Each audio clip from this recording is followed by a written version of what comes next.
तो क्या डॉक्टर अंबेडकर इस तरह की सोच रखते थे कि भले ही हम एक स्वतंत्र देश नहीं बना पाएंगे अछूतों के आधार पर, तो भी कम से कम इतना तो कर सकते हैं कि मुसलमान अपना देश बांट लें, हिंदू अपना देश बांट लें, और जो अछूतों का देश बने वहां ब्रिटिशर्स रहें और अछूतों का एक अलग देश रहे? क्या इस तर्ज पर, जिस तर्ज पर आयरलैंड के अल्पसंख्यकों ने प्रयास किया था, जिसका परिणाम यह है कि यह आज तक ये इलाका गुलाम है ब्रिटेन का? वर्ष 1927 के पहले दिन यानी 1 जनवरी की शुरुआत दलित वर्गों द्वारा कोरेगांव युद्ध स्मारक पर आयोजित एक सभा से हुई। डॉक्टर भीमराव अंबेडकर ने सभा को संबोधित किया और बताया कि उनके समुदाय से सैकड़ों योद्धाओं ने गोरों के साथ मिलकर लड़ाई में भाग लिया था और वे जी जान से लड़े थे, परंतु लड़ाई के तुरंत बाद उन्हीं गोरों ने उनको असैनिक समुदाय की उपाधि देकर बदनाम कर दिया था। हेलो दोस्तों, आप सभी का the logical Indian YouTube channel में बहुत बहुत स्वागत है। मैं हूं एडवोकेट पंकज कुमार त्रिपाठी, लखनऊ से। दोस्तों, भारत की संविधान सभा में 4 नवंबर 1948 को डॉक्टर अंबेडकर ने बहुत महत्वपूर्ण भाषण दिया है। और 4 नवंबर 1948 का मतलब है कि देश को आजादी मिल चुकी है। 15 अगस्त सन 47 जा चुका है, 1.25 साल पीछे। देश का विभाजन हो चुका है हिंदू मुस्लिम के आधार पर। फिर भी डॉक्टर अंबेडकर संविधान सभा में 4 नवंबर 1948 को ये क्यों कह रहे हैं कि भला हो कि भारत में अल्पसंख्यकों ने यह नहीं कहा कि भाड़ में जाए बहुसंख्यकों का शासन, हम तो अलग होकर ही रहेंगे। ये लाइन वो क्यों बोलते हैं? जब मैं संविधान सभा की डिबेट्स पढ़ रहा हूं तो डॉक्टर अंबेडकर कई बार आयरलैंड के अल्पसंख्यकों का उल्लेख करते हैं, लेकिन मैं जो देख पा रहा हूं कि संविधान सभा में डॉक्टर अंबेडकर के इस कथन को कोई समझ नहीं पाया कि वो कहना क्या चाहते हैं। कई लोग उनके इस कथन पर तिल मिलाए हैं, बुरा माने हैं, आलोचना किए हैं, लेकिन उनकी आलोचनाओं को पढ़कर के मुझे नहीं लगता कि वे डॉक्टर अंबेडकर की उस भाषा में छुपे उनके भाव को पढ़ पाए। मैं कोशिश करता हूं उसको पढ़ने की। आइए नक्शे पर देखते हैं कि आयरलैंड नामक देश कहां है और वहां के अल्पसंख्यकों ने जो कहा था उसका क्या प्रभाव पड़ा था, जिसका जिक्र बार बार अपने भाषणों में डॉक्टर भीमराव अंबेडकर किया करते थे। दोस्तों, ये विश्व का नक्शा है और इसमें से ये जो यूरोप है उसका नक्शा अलग से मैंने ये लगा रखा है। ये देखिए, ये और नॉर्वे, ये नॉर्वे, ये है ग्रेट ब्रिटेन, यूके, यहां ये है। तो इसको बड़ा करने के लिए हमने यहां लगा रखा है। और ये है आपका भारत। तो अब हम आते हैं यहां पर इस नक्शे पर, और इस नक्शे को भी हम थोड़ा बड़ा कर देते हैं। तो ये है हमारा यूरोप। और दोस्तों, अब जरा गौर से देखिएगा कि यूरोप में जो ये आपका ये हिस्सा है, ये है आयरलैंड। ये जो बगल में ये हिस्सा, यही इंग्लैंड है। इसको यूनाइटेड किंगडम कहते हैं। यहीं से हमारा देश आजाद हुआ। ये आयरलैंड नाम का जो एक द्वीप है, आइसलैंड है, इस पर 17वीं सदी में ब्रिटेन ने कब्जा किया। पूरे आइसलैंड पर कब्जा किया। यहां पर प्रोटेस्टेंट अधिक संख्या में थे, कैथोलिक कम संख्या में थे। शुरू में पूरे इस आइसलैंड के लोग मिल करके ब्रिटिशर्स का विरोध कर रहे थे, जैसे भारत में अपने यहां शुरू में सब लोग मिलकर विरोध कर रहे थे। तो शुरू में सब लोग मिलकर विरोध कर रहे थे। उस विरोध को कमजोर करने के लिए ब्रिटिशर्स ने धर्म के आधार पर प्रदेशों को बांट दिया और उन्होंने धर्म के आधार पर थोड़ी लोगों में नफरत पैदा करने के लिए कुछ राजनीतिक सुधार किए, जैसे भारत में उन्होंने किया था। प्रभाव क्या हुआ कि कुछ दिन के भीतर, कुछ वर्षों के भीतर कैथोलिक और प्रोटेस्टेंट आपस में लड़ने लगे। जो अधिक संख्या में थे प्रोटेस्टेंट, वो चाहते थे कि ब्रिटिशर्स को यहां से हटा दिया जाए और पूरा ये आयरलैंड नाम का जो पहले से देश था वो अपना स्वतंत्र शासन, स्वतंत्र सत्ता स्थापित करे। लेकिन जो कैथोलिक थे, जो तुलनात्मक रूप से कम आबादी वाले लोग थे, वे कहते थे कि अब तो लोकतंत्र आ चुका है, चुनाव से सब कुछ होगा, वोट से सब कुछ होगा, तो फिर तो हम कम संख्या में हैं, हमारा शासन कभी आएगा नहीं। अब कभी कभी यह लगता है कि जो लोकतंत्र फैलाया गया पूरी दुनिया में, उसके पीछे यह भी एक कारण रहा कि ताकि लोग आपस में लड़ें। दोस्तों, प्रभाव यह हुआ कि यहां प्रोटेस्टेंट चाहते थे कि कैथोलिक उनके साथ मिलकर ब्रिटिशर्स को हटाएं और फिर सब लोग साथ में रहें। लेकिन ब्रिटिशर्स के सहयोग से कैथोलिक नेता देश की आजादी के ही खिलाफ खड़े हो गए, देश की आजादी के खिलाफ खड़े हो गए और वे कहने लगे कि हम ऐसी आजादी नहीं ले सकते जिस आजादी के बाद यहां बहुसंख्यकों का शासन आ जाए। हमें बहुसंख्यकों का शासन किसी कीमत पर नहीं पसंद है। और तब इसका परिणाम क्या निकला? इसका परिणाम निकला कि वर्ष 1921 में इस देश का विभाजन कर दिया ब्रिटिशर्स ने। देश का विभाजन कैसे किया गया? ऐसे किया गया कि जो ये प्रोटेस्टेंट बहुल इलाका था उसको अलग रख दिया गया और जो कैथोलिक बहुल इलाका था उसको अलग कर दिया गया। अब इससे कैथोलिक एकदम खुश। कालांतर में क्या हुआ कि कैथोलिक जो आजादी की लड़ाई छोड़ करके ब्रिटिशर्स के साथ खड़े होकर के देश का विभाजन करवाए थे, वे अब ब्रिटिशर्स का विरोध करने लायक बचे ही नहीं थे। यहां प्रोटेस्टेंट ने अपना विरोध जारी रखा और परिणाम स्वरूप यहां से ब्रिटिश शासन का अंत हो गया, जो ग्रीन एरिया दिखाया गया है, और यह देश आजाद हो गया। क्या हो गया? आजाद हो गया। ये फ्री मुल्क हो गया, जैसे इंडिया है, पाकिस्तान है आज का, जो भी है।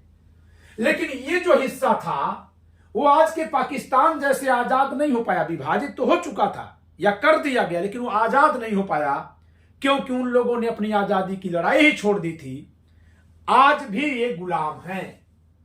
आज भी ये देखिए इसी रंग में इनको रंग दिया गया है। और आए दिन आप सुनते होंगे कि उत्तरी आयरलैंड में कुछ संघर्ष चल रहा था, आप सुनते होंगे। तो इसी उत्तरी आयरलैंड के कैथोलिक नेताओं में से एक थे कार्सन, जिसके उस कोटेशन का डॉक्टर भीमराव अंबेडकर संविधान सभा में 4 नवंबर 1948 को जिक्र कर रहे हैं। और जिक्र करते हुए कह रहे हैं कि ये तो भारत में भला हो कि कोई आयरलैंड के अल्पसंख्यकों जैसा नहीं है, जहां कि उसका नेता कार्सन कहते थे कि भाड़ में जाए बहुसंख्यकों का शासन, हम तो इनके साथ कदापि नहीं चल सकते, यहां तो सब लोग साथ में चलने को तैयार हैं। दरअसल डॉक्टर अंबेडकर कहना क्या चाहते थे, अब इसको समझने के लिए आपको कुछ और बातें समझनी पड़ेंगी। समझनी ये पड़ेंगी कि आपको ये लगेगा कि डॉक्टर अंबेडकर शायद अन्य धर्मावलंबियों की ओर से कहे होंगे, जैसे सिख, पारसी, यहूदी, क्योंकि विभाजन तो केवल मुसलमानों ने कराया था। तो किसी को भी प्रथम दृष्टया यह लगेगा कि मुसलमानों को छोड़कर जो अन्य धर्मावलंबी थे उनके लिए वो बातें कह रहे हैं। ऐसा नहीं है। जब आप डॉक्टर अंबेडकर को पढ़ेंगे, और उनको नहीं पढ़ना है, उनकी मांग, यहां तक कि संविधान सभा में भी अप्रैल 1947 में जो उन्होंने संविधान दिया है अपनी ओर से, अपनी पार्टी का, उसमें वे शेड्यूल कास्ट को, शेड्यूल ट्राइब नहीं, शेड्यूल कास्ट को पूरे भारत में अल्पसंख्यक घोषित करवाने की बात करते हैं। जब वो गोलमेज सम्मेलनों में गए हैं तो वहां भी वो अछूतों को अल्पसंख्यक घोषित करवाए हैं। आप उनके तमाम भाषणों को सुनेंगे तो वे अछूतों को अल्पसंख्यक कहते थे, वे हिंदुओं को बहुसंख्यक कहते थे, हिंदू शब्द बहुसंख्यक कह के हिंदू कहते थे। वे बार बार भाषणों में ये कहा करते थे कि अछूत हिंदू नहीं है, अछूत अल्पसंख्यक है। तो दरअसल डॉक्टर अंबेडकर क्या यह नहीं कहना चाहते थे कि अछूत के रूप में जो वे अल्पसंख्यक हैं, भला हो कि वे आप बहुसंख्यकों के साथ रहने को तैयार हो गए हैं। जैसे वे कहा करते थे, कौन? अल्पसंख्यक कैथोलिक, कि हमें बहुसंख्यकों का शासन नहीं स्वीकार है, हम भले ब्रिटिशर्स के साथ रहेंगे। ठीक उसी तरह से डॉक्टर अंबेडकर ने भाषण दिया है कि हमें हिंदुओं का शासन नहीं चाहिए, भले, और हिंदुओं की जगह पर फिर ब्राह्मणों की बात कर दिया कि हमें ब्राह्मणों का राज नहीं चाहिए, उससे बेहतर है कि हम साम्राज्यवाद के अधीन रहें, उन्होंने अपने भाषण में कहा है। तो क्या डॉक्टर अंबेडकर इस तरह की सोच रखते थे कि भले ही हम एक स्वतंत्र देश नहीं बना पाएंगे अछूतों के आधार पर, तो भी कम से कम इतना तो कर सकते हैं कि मुसलमान अपना देश बांट लें, हिंदू अपना देश बांट लें, और जो अछूतों का देश बने वहां ब्रिटिशर्स रहें और अछूतों का एक अलग देश रहे? क्या इस तर्ज पर, जिस तर्ज पर आयरलैंड के अल्पसंख्यकों ने प्रयास किया था, जिसका परिणाम यह है कि यह आज तक ये इलाका गुलाम है ब्रिटेन का, क्या उस तरह की एक नकल कर रहे थे डॉक्टर अंबेडकर?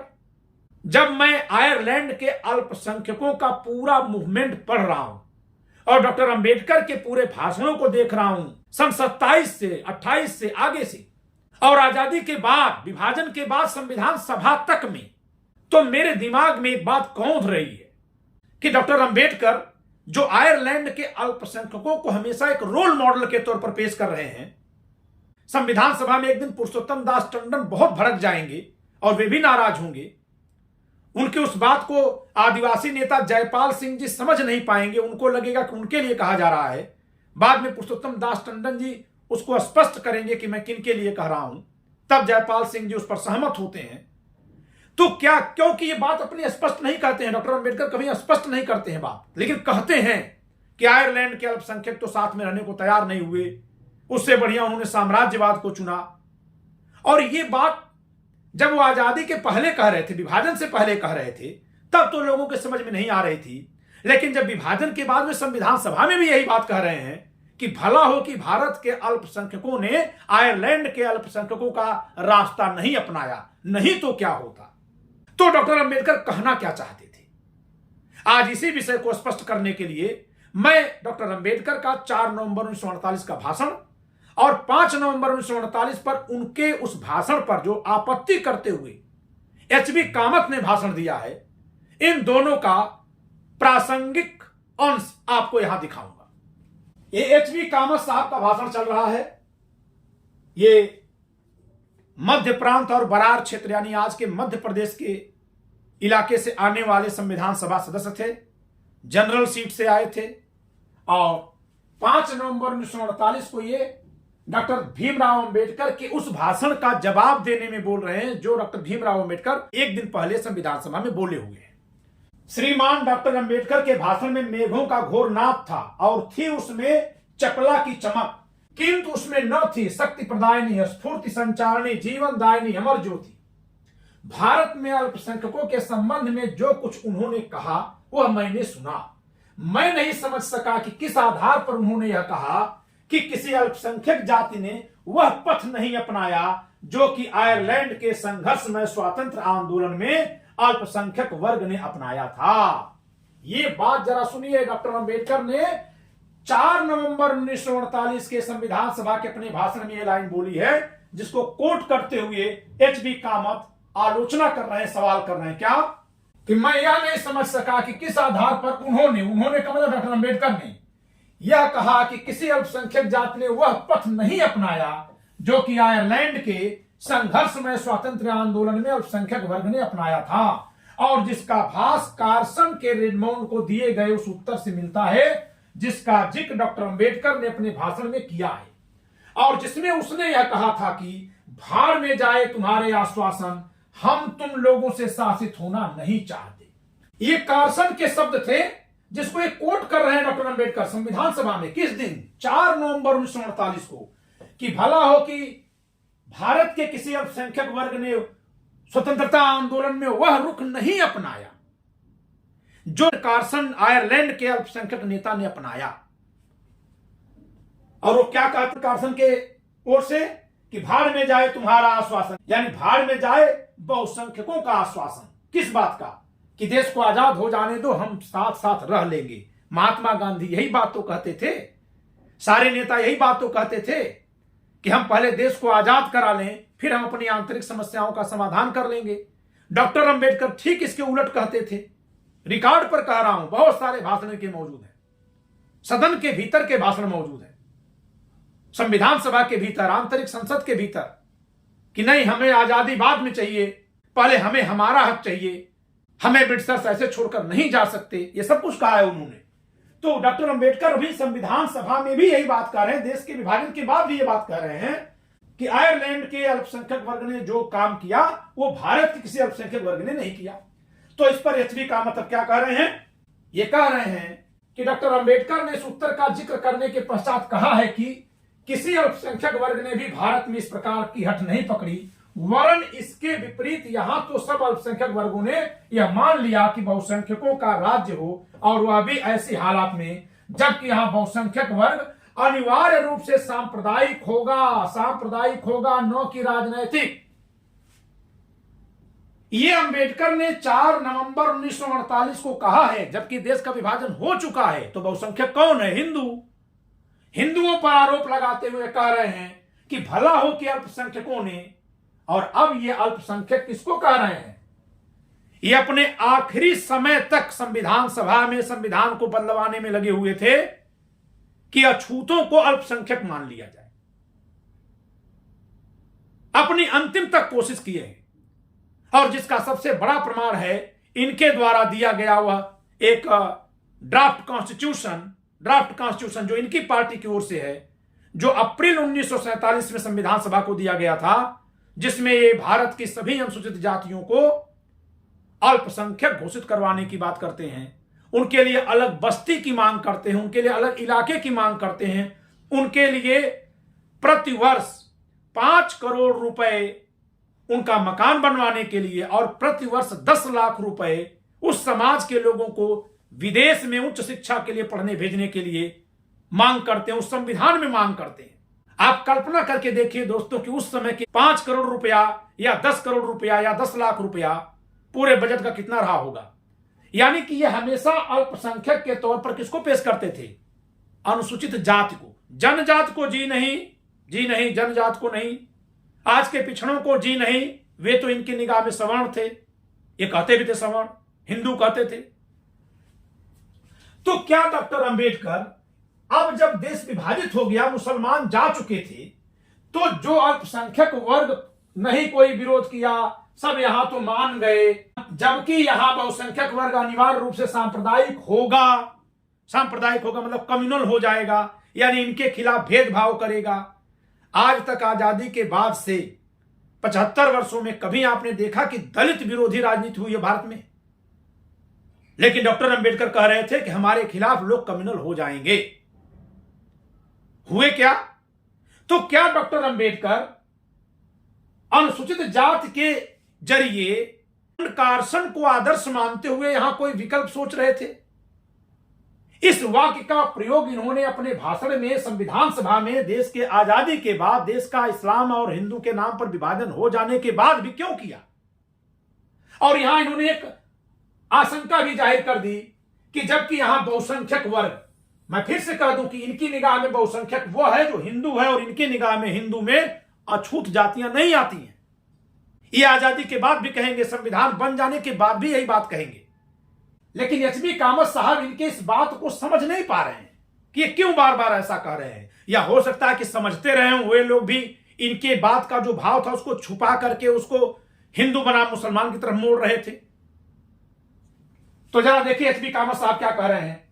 श्रीमान, यदि हमारे अल्पसंख्यक वास्तव में इसी सिद्धांत पर दृढ़ रहते तब तो भारत का और ही इतिहास होता। विगत 2 वर्षों में जो कुछ हुआ उसके पश्चात भी क्या हम यह कह सकते हैं कि किसी अल्पसंख्यक वर्ग ने इस हट को नहीं पकड़ा? डॉक्टर अंबेडकर ने क्या कहा? किसी अल्पसंख्यक वर्ग ने हट नहीं पकड़ा, वे तो बहुसंख्यकों के शासन के साथ हो लिए। तो जो साथ हो लिए वे कौन थे? और किसी ने हट नहीं पकड़ा तो कैसे नहीं पकड़ा? अल्पसंख्यक होने के आधार पर ही मुसलमानों ने, मुस्लिम लीग ने जिन्ना के नेतृत्व में देश के विभाजन की मांग की और विभाजन करवाया। लेकिन फिर भी डॉक्टर अंबेडकर ये लाइन क्यों कह रहे हैं कि अल्पसंख्यक बहुसंख्यकों पर कोई आरोप नहीं लगाए, और फिर अपने ही कह रहे हैं कि जबकि यह जानते हैं कि बहुसंख्यक कम्युनल हो जाएंगे। एचबी कामत आगे कहते हैं कि गत 18 मास में, यानी आजादी के 2-3 महीने पहले से लगाए और नवंबर 1948 तक, गत 18 मास में जो दुखद घटनाएं हुई वे सब इसी कारण से तो हुई कि किसी विशेष अल्पसंख्यक वर्ग ने यह सिद्धांत अपनाया और कहा कि हम बहुसंख्यकों के शासन में नहीं रहना चाहते, और जो इस सिद्धांत के विरोधी हैं वे जहन्नुम रसीद हों। ये जिन्ना के वाक्य का हवाला दे रहे हैं। यदि डॉक्टर अंबेडकर का उल्लेख 15 अगस्त सन 1947 के बाद के भारत से है, यह देखिए कितना बड़ा सवाल कर रहे हैं एचबी कामत। काश की संविधान सभा में इस बात को पकड़ा गया होता कि यदि डॉक्टर अंबेडकर का उल्लेख 15 अगस्त 1947 ईस्वी के बाद के भारत से है, तब तो मुझे कुछ कहना ही नहीं है।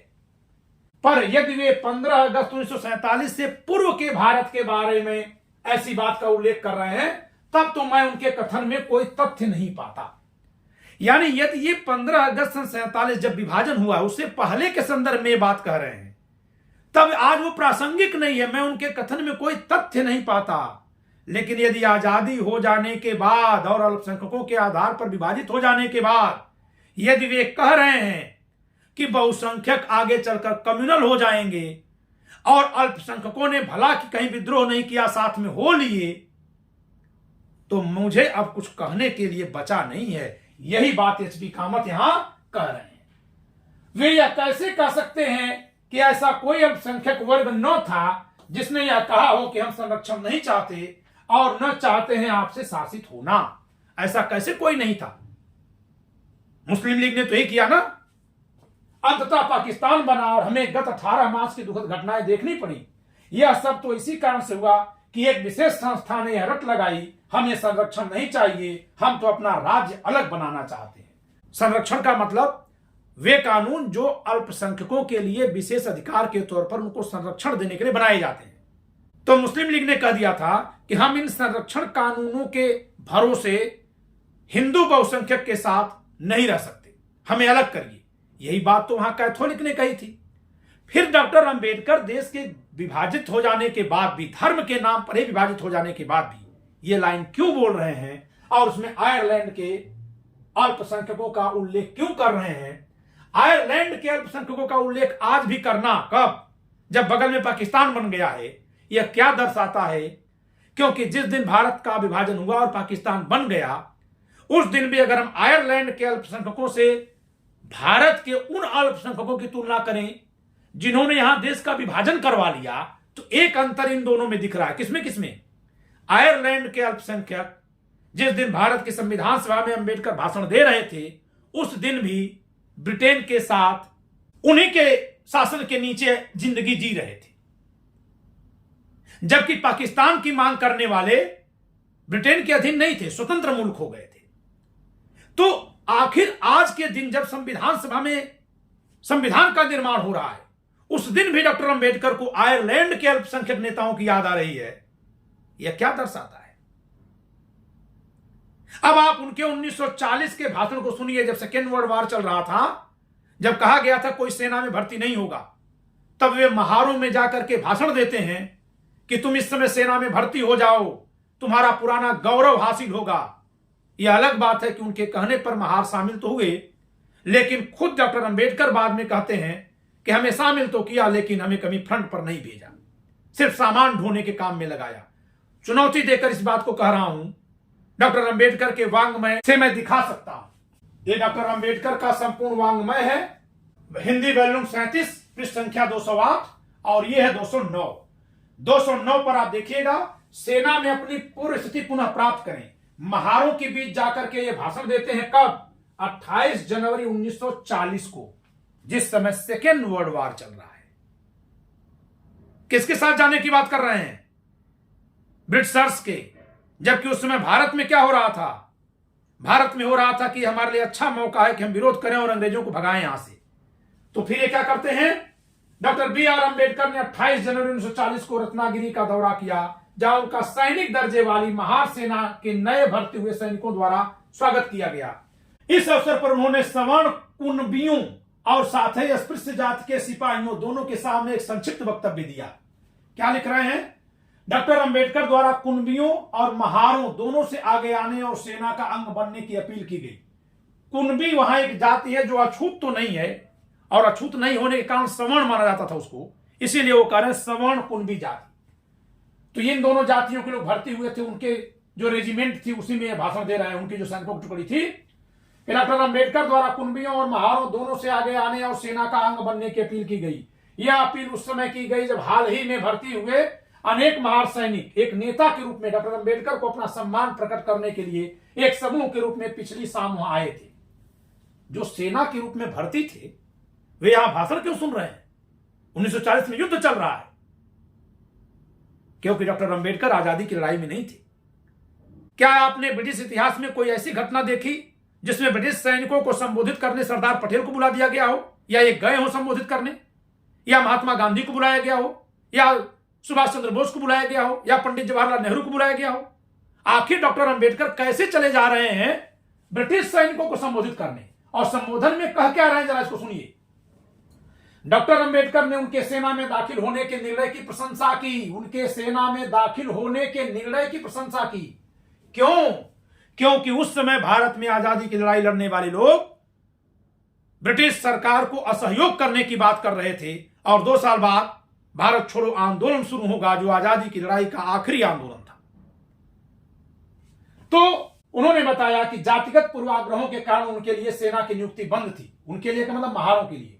हालांकि उन्होंने पूर्व में उत्तम सेवा प्रदान की है। एक समय ऐसा था जब बंबई सेना के 3/4 हिस्सा महारों का था, और उन्होंने अंग्रेजों की तरफ से अनेक बड़ी बड़ी लड़ाइयां लड़ी थी, जिनमें से कोरेगांव का प्रसिद्ध युद्ध शामिल है। तब पेशवा की हार हुई थी। पेशवा की हार और अंग्रेजों की जीत पर जश्न मना रहे हैं, तो आजादी की लड़ाई कैसे लड़ी जाएगी? कैसे लड़ी जाएगी? आप जरा सोच कर देखिए। यह तो कल इस देश में कोई खड़ा हो जाए और यह कह दे कि क्योंकि हमारे गांव के सैनिक या हमारी जात के सैनिक अंग्रेजी सेना में थे, इसलिए रानी लक्ष्मीबाई को उन्होंने हराया, तो हम जश्न मनाएंगे। भाई, उस समय ब्रिटिश सेना में तो यहां के सैनिक थे, मंगल पांडे ब्राह्मण थे, वो भी थे, तो महार रहे होंगे।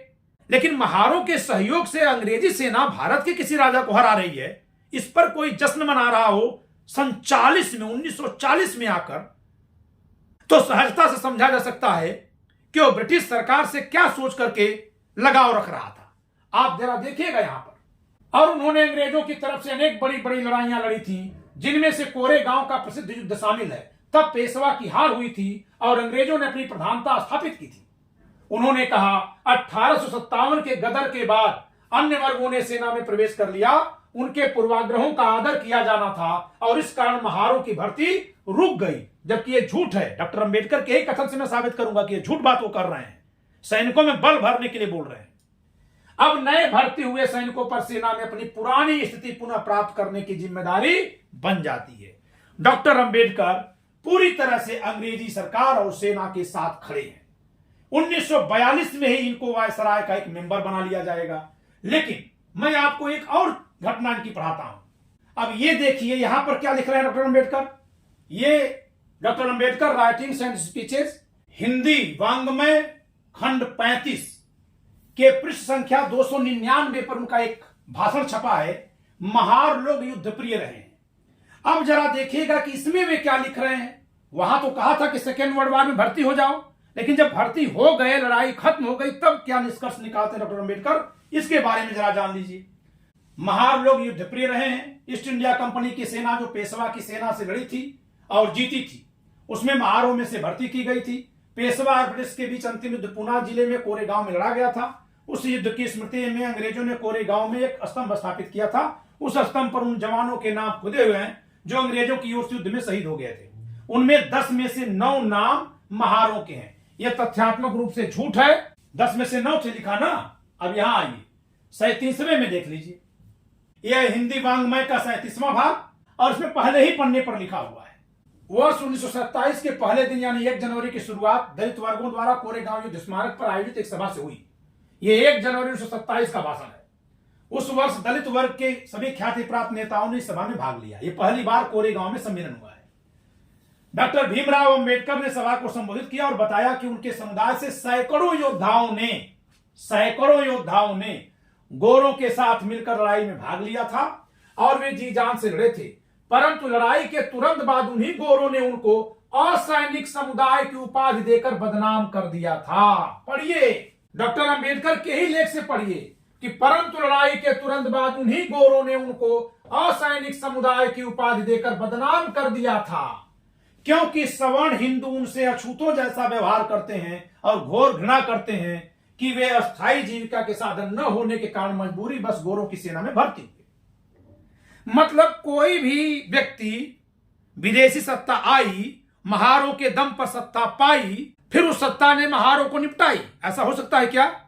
कोरेगांव की घटना के बारे में आप गौर से पढ़िए। डॉक्टर अंबेडकर के द राइटिंग्स एंड स्पीचेज वांग्मय हिंदी 37वें भाग के पृष्ठ संख्या 1 पर लिखा हुआ है कि लड़ाई के तुरंत बाद उन्हीं गोरों ने उनको असैनिक समुदाय की उपाधि देकर बदनाम कर दिया था। मतलब असैनिक समुदाय जिसको कहा गया और जिसने कहा, उसी के द्वारा बनाए गए स्तंभ को दिखा करके अपना गौरव गाया नाज हो रहा है। एक अलग लकीर खींची जा रही है, और यह 1927 का भाषण है डॉक्टर अंबेडकर का। अब आगे इसमें देखिए किन किन जातियों का उल्लेख कर रहे हैं कि इन जातियों ने भी भाग लिया था अंग्रेजों के साथ। कोरेगांव युद्ध स्मारक का महत्व।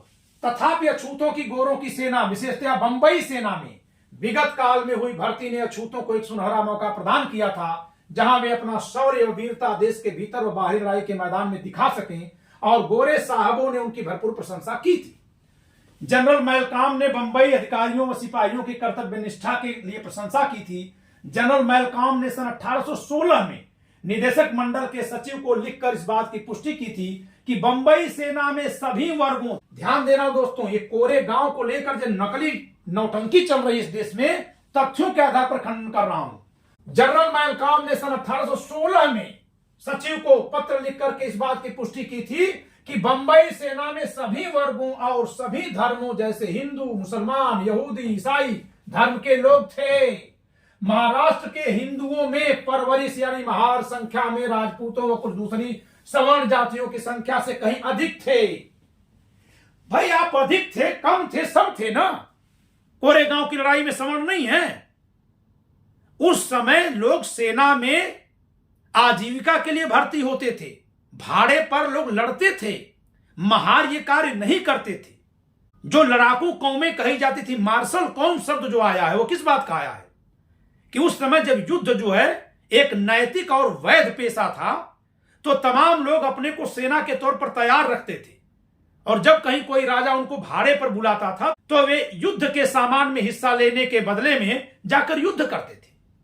यही इस देश का नहीं पूरी दुनिया का कल्चर रहा है। पहली बार अलाउद्दीन खिलजी ने अपनी एक नियमित सेना रखी थी, वेतन देता था, और वही कर पाया ऐसा। उसके जाने के बाद फिर वो सिस्टम खत्म हो गया। हमेशा लोगों को भाड़े पर सेना के रूप में लिया जाता था, और भाड़ा भी क्या, जीतेंगे तो लूट में से हिस्सा मिलेगा, हार जाएंगे तो फिर सब तो हारे ही हैं, फिर कौन किसको देगा। लेकिन इस तरह की कौमों में महार कौम नहीं थी। और पढ़िए आप डॉक्टर अंबेडकर कहां कौन कौन सी बात कर रहे हैं। महार जात भी है, राजपूत भी है, सवर्ण जातियां कुछ और जातियां भी हैं, मुसलमान है, यहूदी हैं, ईसाई हैं, तो फिर क्या है। महार सिपाहियों की प्रशंसा में बहुत कुछ लिखा गया था, जैसे कि इन बंबई सेना के सैनिकों ने खाद्य सामग्री की कमी के चलते हुए बहुत से लोगों और पशुओं की बीमारी फैली होने पर भी पैदल कूच करते हुए मुश्किलें झेलने की अच्छी क्षमता दिखाई थी। चाहे वे कूच करते या धावा बोलते, घिर जाते या कैदी बना लिए जाते, किलों में बारूद लगाते या व्यवहार कुशलता के तौर पर पीछे हटते हुए हमेशा हर स्थिति में अपने अधिकारियों व सहकर्मियों के साथ अडिग रहे। उन्होंने हमेशा अपने रेजिमेंट का सम्मान व गौरव बनाए रखा व कोई ऐसा कार्य नहीं किया जिससे शर्मिंदा होने की गुंजाइश हो। तो दोस्तों अब आप जरा बताइए, मैं कभी इस लेख की बृहद व्याख्या करूंगा, लेकिन कोरेगांव के युद्ध में भी तो सभी तरह के सैनिक हैं, क्योंकि वहां बंबई सेना लड़ रही थी और बंबई सेना में कोई महार रेजिमेंट नहीं थी। बंबई सेना लड़ रही थी, उस बंबई सेना में सब लोग थे। लेकिन डॉक्टर अंबेडकर वहां क्या कर रहे हैं, तो अभी फिर से आगे चले चलते हैं। यहां देखिए क्या लिख रहे हैं। 1940 में तो ये सेना में भर्ती करा रहे थे, और फिर यहां 10 में से 9 नाम महार के बता रहे हैं, जबकि वहां सभी लोग थे, और ऐसा नहीं है, यह भी झूठ निकलेगा। अब आप देखिए महारों की भर्ती 1892 तक जारी रही और सभी युद्धों में महारों ने फौजी विशेषता को सिद्ध किया है। 1892 में अचानक महारों की भर्ती बंद कर दी गई। सब कुछ अच्छा था तो भर्ती क्यों बंद हो गई? रेजिमेंट भंग हो गई, भर्ती बंद हो गई, ये क्या मतलब है इसका? और फिर कैसे माना जाए कि अंग्रेज उनकी वीरता से प्रभावित थे? 1892 में अचानक महारों की भर्ती बंद कर दी गई। तभी से महारों को ब्रिटिश सरकार से शिकायत है कि उनके साथ अत्यंत कृतज्ञ आचरण किया गया है। इस शिकायत में बहुत अधिक औचित्य हो सकता है, क्योंकि इसमें कोई संदेह नहीं कि अछूतों की मदद के बिना अंग्रेज कभी भी भारत पर राज नहीं कर सकते थे। अब जरा इसी में देखिए डॉक्टर अंबेडकर लिखते हैं, जो ये 1940 में कहे हैं ना कि भर्ती हो जाओ, भर्ती हो जाओ। आपको मैंने भाषण सुनाया इनका, जनवरी 1940 का। सेकेंड वर्ल्ड वॉर में महारों को भर्ती होने के लिए प्रेरित कर रहे हैं, और जो लोग सैनिक के रूप में भर्ती हो चुके हैं उन्हें संबोधित करके उनको ऊर्जावान बना रहे हैं। लेकिन उनका क्या प्रयोग किया गया सेना में, जरा ये देखिए, पढ़िए आप डॉक्टर अंबेडकर को। महारों ने सेना से अपने निष्कासन के खिलाफ बहुत बड़ा अभियान चलाया, लेकिन वह निष्फल रहा, यानी कोई फायदा नहीं मिला।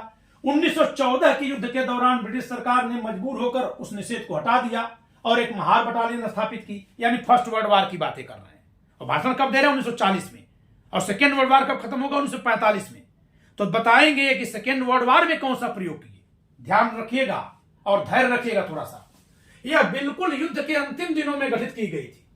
1914 में भले फैसला ले लिया गया महार बटालियन का, लेकिन गठित की गई युद्ध के अंतिम दिनों में। प्रथम विश्व युद्ध 1914 से चला 1919 तक, अंतिम दिनों में गठित की गई, जरूरत ही नहीं पड़ी उसकी। और बटालियन को युद्ध में जाने तथा अपनी ताकत दिखाने का मौका नहीं मिला था। अपेक्षा थी कि ब्रिटिश सरकार महारों को सेना के प्रयोजनों के लिए पुनः अधिकार दिए जाने पर महार बटालियन को बनाए रखेगी तथा उसमें और अधिक महार बटालियनें जोड़ेगी। लेकिन ब्रिटिश सरकार ने आर्थिक कारणों के बहाने महार बटालियन को समाप्त कर दिया। अब जरा अंबेडकर की बात से समझिए दोस्तों, ये स्वयं कंफ्यूज है कि कर रहे हैं। मैं बड़े आदर के साथ कह रहा हूं, जब शुरू में बंद हुआ था कोरेगांव की घटना के बाद कि इन्होंने कहा कि अंग्रेजों ने बदनाम कर दिया कि लड़ाकू कौमें नहीं है, तब कहते हैं कि वे वास्तव में इसलिए बंद कर दिए क्योंकि सछूत जातियों को सेना में भर्ती करना था और उनको दिक्कत थी। फिर 1892 में भर्ती खुली, लेकिन उसका कोई लाभ नहीं मिला। और फिर इसके बाद ये कहते हैं कि 1914 में हुआ, लेकिन फिर अंग्रेज जब बंद कर देते हैं तो कहते हैं आर्थिक आधार पर बंद कर दिए। क्या जातिगत सुधार हो गया था? क्या छुआछूत देश से खत्म हो गई थी? जब वर्तमान युद्ध हुआ तो वर्तमान युद्ध यानी कि सेकेंड वर्ल्ड वॉर की बात कर रहे हैं, तो महारों को आशा थी कि अब उनकी बारी आएगी। 1940 से ये भर्ती करवा रहे थे। जब वर्तमान युद्ध हुआ तो महारों को आशा थी कि अब उनकी बारी आएगी, लेकिन युद्ध के आरंभिक चरणों में ब्रिटिश सरकार द्वारा उठाए गए कदमों ने उनके घावों पर नमक छिड़कने का काम किया। उनके यानी महारों के घावों पर नमक छिड़कने का काम किया। महारों की जरूरत केवल श्रमिक कोर में थी, न कि लड़ाकू फौज में। मैं किसी जात का अपमान नहीं करना चाहता, न तो इस वीडियो को बनाने में और इन तथ्यों को पढ़ने में मेरे मन में रत्ती भर भी अभाव है। लेकिन जो लोग अपने वीरता का इतिहास गाते हुए से सभी जातियों को रोज अपमानित कर रहे हैं, रोज लांछित कर रहे हैं, वे स्वयं डॉक्टर अंबेडकर के मुंह से अंग्रेजों के द्वारा उनकी जात के वीरता के कौन कौन से गायन किए गए हैं, कहां कहां उनका प्रयोग किया गया है, क्या क्या उनके साथ व्यवहार किया गया है, इसको अवश्य पढ़ें। अन्यथा यदि आप केवल अपनी महानता गाने के चक्कर में असत्य देखेंगे, अतार्किक सुनेंगे और कुतार्किक बोलेंगे, सिर्फ लोगों को नफरत से लांछित करने का प्रयास करेंगे, तो ये सच्ची किताबें सच्चे तथ्यों के साथ आपके बीच में जरूर लानी पड़ेंगी और लाई जाएंगी। ये देखिए फिर क्या कह रहे हैं कि महारों की जरूरत केवल श्रमिक कोर में थी, न कि लड़ाकू फौज के लिए। ये 1945 के बाद का भाषण है डॉक्टर भीमराव अंबेडकर का, और 1940 में भाषण दे रहे थे भर्ती हो जाओ, मैं चलूंगा आयरलैंड। अभी आयरलैंड चलना है। ये सब ये क्यों कर रहे थे? संभवतः जब अंग्रेजों ने देख लिया होगा कि जो वहां के कैथोलिक हैं वो इतने तो कम से कम हैं कि देश का विभाजन करवा लेंगे और हम वहां रहेंगे तो हम रह पाएंगे। ये जो विभाजन करने की सोच रहे हैं, इनके दम पर ये भी करने लायक नहीं है, आयरलैंड के जैसा भी बनाने लायक नहीं है। तो जिनके दम पर पाकिस्तान बनाने लायक था उनके लिए तो बना दिया, लेकिन खुद उनके लिए उस तरह का खेल यहां कर पाना संभव नहीं दिखा। संभवतः ऐसा हुआ हो, आप देख लीजिए। श्रमिक कोर लड़ाकू फौज से ज्यादा सुरक्षित है, लेकिन महार तो लड़ाकू फौज में शामिल होना चाहते थे। श्रमिक कोर सुरक्षित वहां कोई शहीद थोड़ी होता है। भारत में ब्रिटिश सरकार की तुच्छताओं में से एक लड़ाकू और गैर लड़ाकू वर्गों में भेदभाव है। इससे ज्यादा अपमानजनक कुछ नहीं है। बड़ी विडंबना है कि ब्रिटिश सरकार को इस मूर्खतापूर्ण भेदभाव को मिटाने के लिए, विवश करने के लिए युद्ध जैसी विराट आपदा आवश्यक थी। कहा जाता है कि सरकार महार बटालियन बनाने का निर्देश दे चुकी थी। इसका श्रेय बंबई के महामहिम राज्यपाल को जाता है। मेरी शिकायत करने पर उन्होंने केंद्र सरकार से संपर्क किया और उसमें सफलता प्राप्त की। मैं महारों से अपील करता हूं कि मौके का फायदा उठाएं, अपने स्वयं के लिए, देश के लिए तथा ब्रिटिश सरकार से भी अपील करता हूं कि महारों पर भरोसा रखें, युद्धोपरांत उन्हें सेना से बेदखल न करें। अभी तक कहीं कोई प्रयोग नहीं किया गया उनका, तो आपने ये देख लिया। अब फिर से वापस चलते हैं वहीं पर दोस्तों।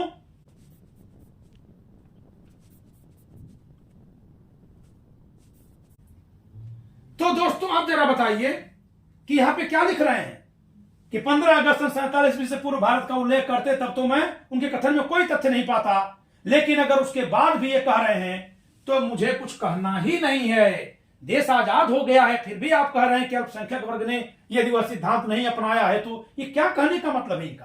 कौन? डॉक्टर भीमराव अंबेडकर का। दोस्तों अब मैं 4 नवंबर 1948 को डॉक्टर अंबेडकर ने जो भाषण दिया था, बहुत लंबा भाषण है, उसका एक खास अंश आपको सुना रहा हूं पढ़ करके, जिसमें उन्होंने वह कथन किया था जिसका जिक्र करते हुए 5 नवंबर 1948 को एच बी कामत जी ने वो आलोचना की थी। विधान के मसविदे की इसलिए भी आलोचना की गई है कि इसमें अल्पसंख्यकों के संरक्षण की व्यवस्थाएं रखी गई हैं। इसके लिए मसविदा समिति जिम्मेदार नहीं है, इसे तो विधान परिषद के निर्णयों के अनुसार चलना था। मसौदा समिति ने अल्पसंख्यकों के संरक्षण का उपाय नहीं किया है, बल्कि विधान परिषद के अनुसार यानी संविधान सभा ने जो बनाकर दिया था, वही जो बी एन राव ने ड्राफ्ट बनाकर दिया था, उसके अनुसार चलना है। यही बात यहां कह रहे हैं कि विधान के मसौदे की इसलिए भी आलोचना की गई है। दरअसल जब डॉक्टर भीमराव अंबेडकर की अध्यक्षता वाली कमेटी ने मसौदा को अंतिम रूप दिया था, तो वह मसौदा फरवरी 1948 में संविधान सभा में आया और उसके बाद वो पूरे भारत के लोगों को दे दिया गया। तो जो उनमें से आलोचनाएं आई, उन आलोचनाओं का जिक्र कर रहे थे कब और कौन? 4 नवंबर 1948 को डॉक्टर भीमराव अंबेडकर। ये 4 नवंबर 48 को क्यों कर रहे हैं? क्योंकि बीच में वह मसौदा सबको पढ़ने के लिए गया है समाज को, देश में, तो इसलिए उसके बाद की जो बैठक होती है संविधान सभा की, वो 4 नवंबर 1948 को हो रही है, पहली बैठक हो रही है। तो उस मसौदा की जो आलोचना की गई है, जो डॉक्टर अंबेडकर की अध्यक्षता वाली कमेटी ने फाइनल किया है, उन आलोचनाओं पर जवाब देते हुए कह रहे हैं कि विधान के मसौदे की इसलिए भी आलोचना की गई है कि इसमें अल्पसंख्यकों के संरक्षण की व्यवस्थाएं रखी गई हैं। इसके लिए मसौदा समिति जिम्मेदार नहीं है, ये व्यवस्था हमने नहीं रखी है। अल्पसंख्यकों के लिए सुरक्षा प्रावधान हमने नहीं किए हैं, इसके लिए मसौदा समिति जिम्मेदार नहीं है। इसे तो विधान परिषद के निर्णयों के अनुसार चलना था, यानी ड्राफ्टिंग कमेटी को तो विधान परिषद यानी संविधान सभा के द्वारा जो पहले ही निर्णय लिए जा चुके हैं उनके अनुसार चलना था। इसीलिए मैं कहता हूं कि मूल अधिकार में एक अक्षर भी ड्राफ्टिंग कमेटी की ओर से नहीं जोड़ा गया है। मूल अधिकार की बात मैं कर रहा हूं, नीति निश्चित तत्व की बात मैं कर रहा हूं। आइए दोस्तों, जहां तक मेरे निजी मत की बात है, मैं कह सकता हूं कि विधान परिषद ने अल्पसंख्यकों के संरक्षण की व्यवस्था करके अवश्य ही बुद्धिमानी का काम किया है। इस देश के बहुसंख्यक और अल्पसंख्यक दोनों ही वर्ग एक गलत रास्ते पर चले हैं। बहुसंख्यक वर्ग की यह गलती है कि उसने अल्पसंख्यक वर्ग का अस्तित्व नहीं स्वीकार किया है। कहां ऐसा हुआ है दोस्तों आजादी की लड़ाई में कि बहुसंख्यक का मतलब हिंदू, कहां ऐसा हुआ है कि उसने अल्पसंख्यक वर्ग को नकारा है, मुसलमानों के खिलाफ कोई बात कही गई हो? वे लोग जो आजादी की लड़ाई में हिंदुओं का नेतृत्व कर रहे थे, जो संविधान सभा में सर्वाधिक संख्या में बैठे हैं, मैं उनकी बात कर रहा हूं। और इसी प्रकार अल्पसंख्यक वर्ग की यह गलती है कि उसने अपने को सदा के लिए अल्पसंख्यक बनाए रखा। अब एक ऐसा मार्ग निकालना ही होगा जिससे ये दोनों गलतियां दूर हों। मार्ग ऐसा होना चाहिए जो अल्पसंख्यकों का अस्तित्व मानकर इस संबंध में आगे बढ़े, और साथ ही मार्ग ऐसा भी हो जिससे कि एक दिन अल्पसंख्यक और बहुसंख्यक दोनों ही वर्ग आपस में मिलजुल कर एक हो जाए। बहुत बढ़िया, डॉक्टर अंबेडकर की इस बात के लिए मैं उनको नमन करता हूं। इस संबंध में विधान परिषद ने जो उपाय रखा है वह निस्संदेह अभिनंदनीय है, क्योंकि इससे हमारे उपरोक्त दोनों ही उद्देश्य सिद्ध हो जाते हैं। विधान परिषद ने यानी संविधान सभा ने जो पहले से संरक्षण के उपाय बता रखे हैं, यानी जो मूल अधिकार हैं, वो हमारे लिए उचित है। डॉक्टर भीमराव अंबेडकर की पार्टी ने जो पेश किया था संविधान, जरा उसमें पढ़िएगा उन अधिकारों को, वो एकदम अलग थे। और जो आज के मूल अधिकार हैं वे यहां कह रहे हैं कि मसौदा समिति ने नहीं जोड़े हैं, वे तो विधान परिषद यानी कि संविधान सभा ने बना रखे हैं। अब यहीं पर वो बात कहेंगे। दो बातें मैं उन कट्टर प्राचीन पंथियों को कहना चाहता हूं जिन्होंने अल्पसंख्यकों के संरक्षण के विरुद्ध एक हठधर्मिता का भाव अपना लिया है। एक बात उनसे यह कहना चाहता हूं कि अल्पसंख्यक एक भयंकर विस्फोट पदार्थ के समान है, जो अगर फटा तो सारे राजकीय ढांचे को तहस नहस कर सकता है। और यहीं पर अभी यूरोप का उदाहरण दे रहे हैं। यूरोप का इतिहास इस बात का एक ज्वलंत प्रमाण है। दूसरी बात मैं यह कहना चाहता हूं कि भारत का अल्पसंख्यक समुदाय इस बात पर सहमत हो गया है कि वह अपने अस्तित्व को बहुसंख्यक समुदाय को सौंप दे। कौन अल्पसंख्यक सहमत हो गया है भाई? इसी पर एच बी कामत आलोचना किए थे। जो अल्पसंख्यक था वह तो चला गया देश का विभाजन करके। पारसी समुदाय की यह बात करेंगे। पारसी समुदाय के नेता इसी संविधान सभा में कहेंगे कि हमारे लिए कोई संरक्षण नहीं चाहिए, हम सर्वाधिक कम संख्या वाले धर्म के लोग हैं, लेकिन हमें यहां कभी कोई दिक्कत नहीं हुई है, हमें आप अल्पसंख्यक का दर्जा मत दीजिए। न जैन धर्म वाले मांगते हैं, न बौद्ध धर्म वाले मांगते हैं, सिख धर्म के लोग कहते हैं हमें तो आप यूं ही अल्पसंख्यक बनाकर रखे हुए हैं, संविधान सभा की डिबेट में सब मिलेगा। फिर आज जबकि मुसलमान अपना अलग देश बना चुके थे, यानी वो अपनी मांग पा चुके थे, फिर किस समुदाय ने, कौन सा अल्पसंख्यक समुदाय है जिसने बहुसंख्यक समुदाय को अपना अस्तित्व सौंप दिया, जिसका हवाला डॉक्टर अंबेडकर दे रहे हैं? दरअसल यह वही अल्पसंख्यक समुदाय है जिसे अल्पसंख्यक का दर्जा नहीं मिल पाया, लेकिन डॉक्टर अंबेडकर उसे अल्पसंख्यक मानते थे, अछूत समुदाय। जबकि यह सच बात है कि संविधान सभा में जितने अछूत वर्ग के नेता थे, उनमें से डॉक्टर अंबेडकर इकलौते ऐसे नेता थे जो अपनी पार्टी के नेता थे। से सभी नेता डॉक्टर अंबेडकर के ठीक विपरीत विचारधारा वाली पार्टियों से आने वाले थे, ठीक विपरीत विचारधारा वाली। चलिए खैर, इस बात को पूरा करते हैं। आयरलैंड का विभाजन रोकने के लिए जो बातचीत चली थी, उसके सिलसिले में श्री रेडमांड ने मिस्टर कार्सन से यह कहा था, प्रोटेस्ट अल्पसंख्यकों के लिए आप जो भी संरक्षण चाहते हैं मांग लें, किंतु आयरलैंड को हमें अखंड रखना चाहिए। इसके जवाब में कार्सन ने कहा था, चूल्हे में जाएं आपके संरक्षण, हम आपसे शासित होना नहीं चाहते। भारत के किसी भी अल्पसंख्यक समुदाय ने यह रुख नहीं अपनाया। उन्होंने बहुसंख्यक समुदाय के शासन को निष्ठापूर्वक स्वीकार कर लिया है। यहाँ का बहुसंख्यक वर्ग संप्रदाय के आधार पर बहुसंख्यक है, न कि किसी राजनीतिक सिद्धांत के आधार पर। बहुसंख्यक वर्ग का यह फर्ज है कि अल्पसंख्यकों के प्रतिकूल वह कोई भेदभाव न बरते। मैं दोस्तों आपसे यह बात पूछना चाहता हूं कि डॉक्टर अंबेडकर आखिर भारत में किसे अल्पसंख्यक कह रहे हैं, और देश का धर्म के आधार पर विभाजन हो जाने के बावजूद भी किन अल्पसंख्यकों की तुलना आयरलैंड के उन अल्पसंख्यकों से कर रहे हैं जिन अल्पसंख्यकों ने विदेशी सत्ता के अधीन रहना तो स्वीकार कर लिया और आज तक उन्हीं के अधीन है, लेकिन अपने ही देश के अन्य समुदायों के साथ रहने को स्वीकार नहीं किया है। आखिर डॉक्टर अंबेडकर किस अल्पसंख्यक समुदाय की तुलना ब्रिटेन के उस अल्पसंख्यक समुदाय से कर रहे थे, और ये क्यों कर रहे थे? मैंने जो इसका निष्कर्ष निकाला, खुले शब्दों में मैंने बता दिया कि डॉक्टर अंबेडकर का आप कभी का भाषण पढ़िए, कभी का भाषण पढ़िए, वे पूरी कोशिश कर रहे थे कि उनका पूरा एक वर्ग बन जाए, संगठित हो जाए। वो हो नहीं पाया उनके जीवन में, और आज तक नहीं हो पाया, न हो पाएगा। क्यों? क्योंकि दूसरों से नफरत के बुनियाद पर कोई भी जाति समूह यहां नहीं बन सकता। इस भारत की एक खासियत है, नहीं बन सकता। और बाद में अंग्रेज भी यहां से चले जाते हैं, जबकि वे ही अंग्रेज कई देशों को बांट करके गए हैं। कई देशों को बांटा उन लोगों ने। हम लोग क्या समझते हैं केवल भारत को ही बांटा है? कई मुल्कों को बांटे हैं, और बांटने का उनका एक ही तरीका होता था। पहले लोकतंत्र की बात करते थे, और फिर धर्म और वर्ग के आधार पर लोगों को अलग अलग गुट में चिन्हित करके उनके लिए अलग अलग निर्वाचक मंडल, पृथक निर्वाचक मंडल, कम्युनल अवार्ड की घोषणा करते थे। और फिर उनके नेता सदन में एक दूसरे से लड़ते थे, और उनमें जो कमजोर होता था संख्या में, उसको ये डर अपना समर्थन देते थे। कौन? अंग्रेज। और फिर उनको मौका देते थे कि वो बहुसंख्यकों को गाली दे, और फिर इनका साथ दे देती थी सरकार। यही तो भारत में भी हुआ। डायरेक्ट एक्शन डे हुआ, अंग्रेजी फौज कहां थी? क्यों नहीं कत्लेआम हिंदुओं का रोकने गई? और वही बात डॉक्टर अंबेडकर भी यहां कहे हैं अभी कि अल्पसंख्यक भले अल्पसंख्यक है, बारूद की तरह फटा तो फट जाएगा।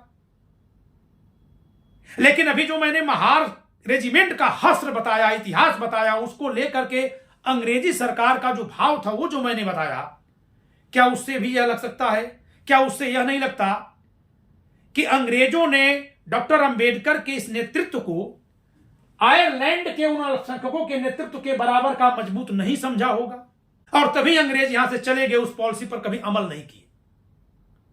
मैं जो आज ये वीडियो बना रहा हूं, बड़ी जिम्मेदारी से बना रहा हूं, बहुत ही मेहनत से यह वीडियो बनी है। अनेकानेक दस्तावेजों को पढ़ने के बाद, तथ्यों को समझने के बाद, तर्कों को सुनने के बाद, और हर एक व्यक्ति के व्यक्तित्व को समझ लेने के बाद मैं यह वीडियो बनाकर आपके बीच प्रस्तुत कर रहा हूं। मैं चाहता हूं कि इस पर एक नई डिबेट सुनूं, इसलिए इस वीडियो को अधिक से अधिक लोगों में प्रसारित करिए। अत्यंत लंबी वीडियो सुनने के लिए, देखने के लिए बहुत बहुत धन्यवाद। इस वीडियो में इतना ही। जय संविधान।